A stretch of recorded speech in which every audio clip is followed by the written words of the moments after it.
চাও বল যে আমরা এখানে আছি, এখানে বসে কাজ করি। ঠিক আছে, ওকে। কারণ এই কারফিউ টাফিউ দিয়ে এরা কিচ্ছু করতেছে না।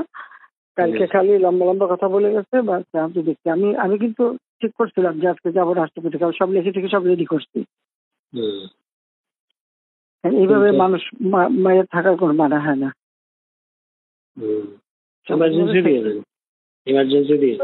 দিয়ে লাভ হবে কি? ওই তোমার যেটুকু রোল ওইটুকুই তো, এর বেশি হয় না। ওই জন্য রাষ্ট্রপতির কাছে দিয়ে আসলে তখন রাষ্ট্রপতি 3 বাহিনীর প্রধান যাকে যা করে করুক, কারণ এইভাবে আর সম্ভব না। এটা এখন বললো না, বাইরে বললে আবার আরো এরকম ভাবে একটা ঝামেলা করে বেশি। দেখা যাক। ঠিক আছে, চিফকে বলছি 24 ঘন্টা সময় নিচ্ছে, সে চেষ্টা করবে এই করতে। দেখা যাচ্ছে করে সময় নিচ্ছে, তো সময় দিতে হয়।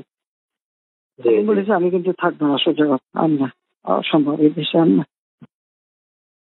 ঠিক আছে, এটা আপনি নেতা কর্মীদের কিচ্ছু রাখতেছে না।